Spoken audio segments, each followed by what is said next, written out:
नमस्कार, मैं हूं श्वेता झा और आप देख रहे हैं आज तक। दोपहर 2 बजे में इस वक्त की सबसे बड़ी खबर आपको बता दें, जो कि सुशांत केस से जुड़ी हुई है। जी हां, सुशांत केस की जांच के लिए सीबीआई ने कमर कस ली है। सुप्रीम कोर्ट के फैसले के बाद सीबीआई ने जांच की तैयारी शुरू कर दी है। कैसे जांच आगे बढ़ाई जाए, इसकी पूरी प्लानिंग सीबीआई कर रही है। सीबीआई मुख्यालय में आपको बता दें कि एसआईटी की बैठक हुई है। सीबीआई में डीआईजी सुवेज हक को नोडल अफसर नियुक्त किया गया है। कल सीबीआई की टीम मुंबई रवाना हो रही है। मुंबई पुलिस से सीबीआई संपर्क बना चुकी है।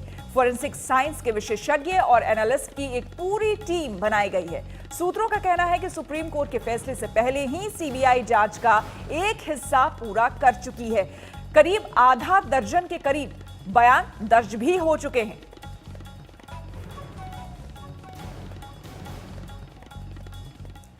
सुशांत केस में आपको बता दें, सीबीआई की फुल एंड फाइनल जांच शुरू होने वाली है। इधर ईडी भी मनी लॉन्ड्रिंग की जांच कर रही है। ईडी दफ्तर में कुछ देर पहले डायरेक्टर रूमी जाफरी पहुंचे।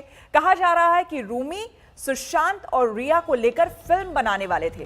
पहली बार पर्दे पर सुशांत रिया साथ आते।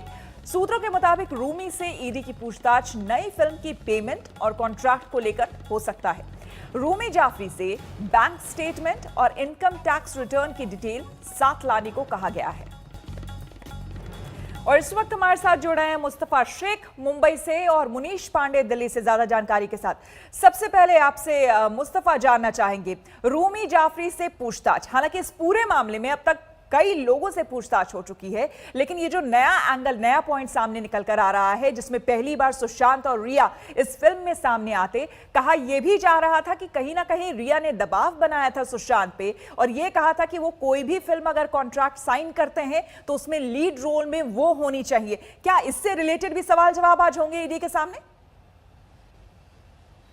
जी बिल्कुल, यही एक अहम पहलू भी है ईडी के लिए कि ये जानकारी लेना कि क्या किसी तरीके की कंडीशन रूमी जाफरी के सामने रखी गई थी जब वो उस फिल्म के लिए सुशांत सिंह को साइन कर रहे थे। दूसरी अहम बात यह है कि बांद्रा पुलिस स्टेशन को अपनी स्टेटमेंट में रूमी ने यह कहा था कि सुशांत को इस पिक्चर के लिए 15 करोड़ रुपए मिलने वाले थे। 15 करोड़ रुपए का एलिगेशन एक तरफ सुशांत के परिवार ने भी लगाया था। तो रूमी से फाइनेंस के बारे में भी थोड़ी डिटेल एनफोर्समेंट डायरेक्टरेट लेना चाहिए, किसी तरीके का एडवांस पेमेंट सुशांत को या रिया को किया गया था कि या नहीं, या फिर अगर वो 15 करोड़ का दावा कर रहे हैं तो जो प्रोड्यूसर है, निर्माता है इस मूवी के, उनके पास इतने पैसे उपलब्ध हैं या नहीं। तो ये सारी जांच डिटेल में आज रूमी जाफरी से एनफोर्समेंट डायरेक्टरेट द्वारा की जानी है। बिल्कुल। इधर मुनीश, आपसे हम जानना चाहेंगे, पूरे देश की निगाहें सीबीआई जांच पर टिकी हुई थी। आखिरकार सुप्रीम कोर्ट ने फैसला सुनाया और अब सीबीआई पूरी तरह से तैयार है इसकी जांच को लेकर। नेक्स्ट प्लान या फिर एक्शन इस पूरी जांच को लेकर दिल्ली में क्या कुछ हो रहा है? जी बिल्कुल श्वेता, सबसे पहले तो आपको बता दूं कि मैं दिल्ली के सीबीआई हेडक्वार्टर के बाहर मौजूद हूं और यहां पर जो मीटिंग है वो अभी भी चल रही है और जो जानकारी हमें मिली है उसके मुताबिक एसआईटी के जितने भी वरिष्ठ अधिकारी हैं, उसके अलावा अनिल यादव जो कि मामले के जांच अधिकारी हैं, वो सारे यहां पर मौजूद हैं और इस बात को समझा जा रहा है कि आखिरकार इस मामले में कैसे आगे बढ़ना है। सीबीआई सूत्रों से हमें यह भी जानकारी मिली है कि कहीं ना कहीं इस मामले में उन्होंने पहले से ही आधा दर्जन स्टेटमेंट रिकॉर्ड कर लिए हैं लोगों के, यानी कि एक हिस्सा था जो जांच का वो लगभग पूरा हो चुका है। इसमें सुशांत के परिवार के लोग हैं, कई बैंक के लोग हैं, इसके अलावा रिया चक्रवर्ती के ऊपर जो आरोप लगे हैं उन आरोपों को लेकर भी बयान दर्ज हुए हैं। अब रणनीति तय ये हो रही है कि मुंबई जब एसआईटी की टीम पहुंचेगी तो वहां पर आखिरकार कैसे लोगों से पूछताछ करनी है, फोरेंसिक के एविडेंस कैसे मुंबई पुलिस से लेने हैं और इसके अलावा जो इनके खुद के एक्सपर्ट्स हैं वो जब क्राइम सीन पर जाएंगे, क्राइम सीन रिक्रिएट करेंगे, तब जाकर यह साफ हो पाएगा कि आखिरकार यह आत्महत्या का मामला है या हत्या का मामला है। जी बिल्कुल। मुनीश, जो खबरें आ रही है, हालांकि पुख्ता तौर पर आप इससे बताएंगे, बताया जा रहा है कि पंचनामा कराए जाने की बात फिर से और साथ ही साथ सुशांत के घर फिर से सीबीआई की जो टीम है, जो एसआईटी की टीम गठित की गई है, वो वहां पर जाएगी। ये तमाम तरह की बातें, लेकिन इस बीच बड़ा सवाल एक ये भी उठ रहा है जो कि लगातार सबकी नजरों में है, निगाहों में है, कि जो इंपॉर्टेंट एविडेंस हो सकते थे, जैसे कि सुशांत का फोन या फिर घर को सील चुकी मुंबई पुलिस ने नहीं किया था, तो अब तक कई एविडेंसेस तो वैसे ही वहां नहीं मिलेंगे। जी, आपने बेहद ही अहम सवाल किया हुआ है और ये ऐसा सवाल है जो कोई जिसका जवाब अगर सीबीआई को मिल जाता है तो कहीं ना कहीं आगे की रणनीति तय हो जाएगी। 2 महीने से ज्यादा का वक्त गुजर चुका है और जो क्राइम सीन है वो कहीं ना कहीं टैंपर्ड हो चुका है, यानी कि जो उसमें एविडेंस होते हैं, अगर किसी ने आत्महत्या की है तो पंखे से लेकर तो जिस कपड़े से उन्होंने आत्महत्या की है, जो बिस्तर होता है, वहां पर रखे सामान, सब कुछ एविडेंस होता है, लेकिन वो सारे एविडेंस अब मिट चुके हैं। इसीलिए सीबीआई ने अपनी रणनीति यह तय की हुई है कि इस मामले में जो फोटोग्राफ मुंबई पुलिस ने लिए थे उसको पहले एक्सपर्ट्स के जरिए एनालाइज किया जाएगा। उसे एनालाइज करने के बाद में एसआईटी की टीम उस जगह पर जरूर पहुंचेगी जिस फ्लैट में सुशांत की बॉडी मिली थी, और वहां पर जाने के बाद में एक बार फिर से उसी तरीके का फर्नीचर, उसी तरीके का सामान वहां पर लगाया जाएगा और उसी पंखे से एक बार फिर से देखा जाएगा कि जिस कद काठी की सुशांत सिंह राजपूत से क्या आत्महत्या वहां पर संभव थी या नहीं थी, अगर आत्महत्या हुई है तो किन परिस्थितियों में हुई है। तो यह सब कुछ समझने के लिए क्राइम सीन तो जरूर से रिक्रिएट होगा, लेकिन जो आपने अहम सवाल पूछा कि जो एविडेंस थे इसमें शुरुआती दौर पर, वो कहीं ना कहीं सीबीआई के लिए अब धूमिल हो चुके हैं। जी, साथ ही मुनीश, एक अहम सवाल ये भी है, मुंबई पुलिस शुरू से ही सवालों के घेरे में है और अब मुंबई पुलिस को मदद करना है, सुप्रीम कोर्ट ने भी साफ तौर पर कह दिया है। इस बीच मुस्तफा, आपसे यहां पर समझना चाहेंगे, एसआईटी की टीम अब वहां पहुंचने वाली है मुंबई, और मुंबई पुलिस को कहा गया है कि आपको मदद करना है। क्या कुछ इंफॉर्मेशन, क्या कुछ जानकारी आपके पास आ रही है कॉपरेशन को लेके, किस तरह से मुंबई की टीम सहयोग करेगी और आगे वहां पर किस तरह से काम आगे बढ़ाएगी? जी बिल्कुल, इसमें एक अहम बात यह है कि सुवेज हक जो कि मुंबई में सीबीआई के एंटी करप्शन ब्यूरो के डीआईजी हैं, उन्हें नोडल ऑफिसर नियुक्त किया गया क्योंकि वो ऑलरेडी मुंबई में है और पहले वो पोस्टिंग महाराष्ट्र में उनकी रह चुकी है। तो आप कह सकते हैं कि कोऑर्डिनेशन बेटर करने के लिए सीबीआई ने उन्हें नियुक्त किया है। साथ ही साथ जो फॉर्मल कम्युनिकेशन है वो तो मुंबई पुलिस को सीबीआई द्वारा भेज दिया गया है। अब ये कुछ दिनों में हमें ये बात पता चलेगी कि सीबीआई ने क्या क्या डॉक्यूमेंट्स मांगे थे और क्या वो पूरी तरह से मुंबई पुलिस ने दिए हैं या नहीं। सीबीआई क्या मुंबई पुलिस के कोऑपरेशन से सेटिस्फाई है या नहीं, ये कुछ दिनों में ही पता चल पाएगा। कल ही केस ट्रांसफर हुआ है, किसी भी केस के ट्रांसफर के प्रोसीजर में थोड़ा वक्त लगता ही है। बिल्कुल, बहुत बहुत शुक्रिया आपका मुस्तफा और मुनीश तमाम जानकारी हमें देने के लिए।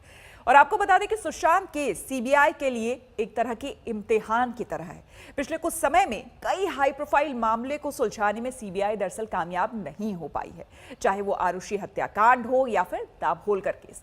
एनसीपी सुप्रीमो शरद पवार ने इसी आधार पर सीबीआई पर तंज कसा है।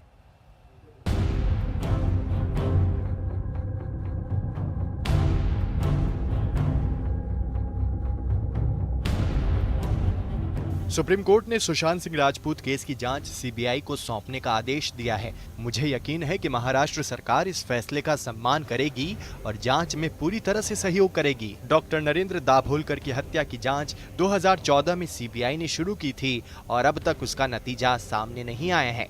मुझे उम्मीद है कि ये केस बेनतीजा नहीं रहेगा। सुशांत केस की जांच तो सीबीआई ने संभाली है, लेकिन एनसीपी सुप्रीमो शरद पवार के इस ट्वीट से जाहिर है कि सीबीआई के लिए यह केस कितना चुनौतीपूर्ण है। शरद पवार यह आशंका जता रहे हैं कि सुशांत केस का हश्र नरेंद्र दाभोलकर केस जैसा ना हो। हालांकि पवार के इस ट्वीट पर बीजेपी हमलावर हो गई है। सुशांत सिंह राजपूत के मामले को दाभोलकर मामले के साथ जोड़ करके ये स्पष्ट उनकी मानसिकता दर्शाती है कि वे मन से इस मामले को सीबीआई को नहीं सौंपना चाहते। कौन सा ऐसा डर है, कौन सा ऐसा कारण है कि ये मन से इस मामले को सीबीआई को नहीं सौंपना चाहते? बेशक बीजेपी हमलावर है, लेकिन ऐसे हाई प्रोफाइल मामलों की कमी नहीं जो सीबीआई के जांच के बाद भी गुत्थी बनी हुई है। आइए दिखाते हैं वो हाई प्रोफाइल केस जिसकी गुत्थी सीबीआई भी नहीं सुलझा पाई। इसमें सबसे ऊपर आता है नोएडा का आरुषि और हेमराज हत्याकांड। 2008 का यह हत्याकांड अब तक अनसुलझा है। जेएनयू छात्र नजीब की गुमशुदगी का केस। अक्टूबर 2016 से नजीब लापता है। दिल्ली पुलिस से लेकर सीबीआई तक इसकी जांच कर रही है, लेकिन अब तक नजीब का सुराग नहीं लगा। Narendra Dabholkar murder case. 20 अगस्त 2013 को दाभोलकर की पुणे में गोली मारकर हत्या कर दी गई थी। इस केस की गुत्थी अब तक नहीं सुलझी है, जबकि जांच देश की सर्वोच्च जांच एजेंसी कर रही है। छात्र प्रद्युम्न की हत्या का मामला। गुरुग्राम के एक स्कूल के बाथरूम में प्रद्युम्न नाम के छात्र की हत्या हुई थी। ये केस भी सीबीआई के लिए पहेली बना हुआ है। लेकिन इन सब के बावजूद सीबीआई जांच की मुहिम से जुड़े लोग सीबीआई से बहुत आशान्वित हैं। ये अन्याय के विरुद्ध न्याय की जीत है। ये 130 करोड़ भारतीयों के भावनाओं की जीत है। अब लोगों के अंदर ये उम्मीद बनी है कि सुशांत सिंह राजपूत के मामले में निश्चित रूप से न्याय होगा। वैसे देखा जाए तो सीबीआई का ट्रैक रिकॉर्ड खराब नहीं है। केस सुलझाने की दर पर नजर डालें तो 2015 में 65.1%, 2016 में 66.8%, 2017 में 66.9%, 2018 में 68% और 2019 में 69.92% केस सीबीआई ने सुलझाए। यानी औसतन 30% केस सीबीआई नहीं सुलझा पाई है। इसीलिए तो सुशांत केस को सीबीआई के लिए इम्तिहान कहा जा रहा है। आज तक ब्यूरो। नमस्कार, मैं हूं अंजना ओम कश्यप। हमें उम्मीद है ये वीडियो आपको पसंद आया होगा। लेटेस्ट खबरों के लिए यूं ही देखते रहिए आज तक और इस वीडियो के पसंद आने पर लाइक, शेयर एंड सब्सक्राइब करना ना भूलें।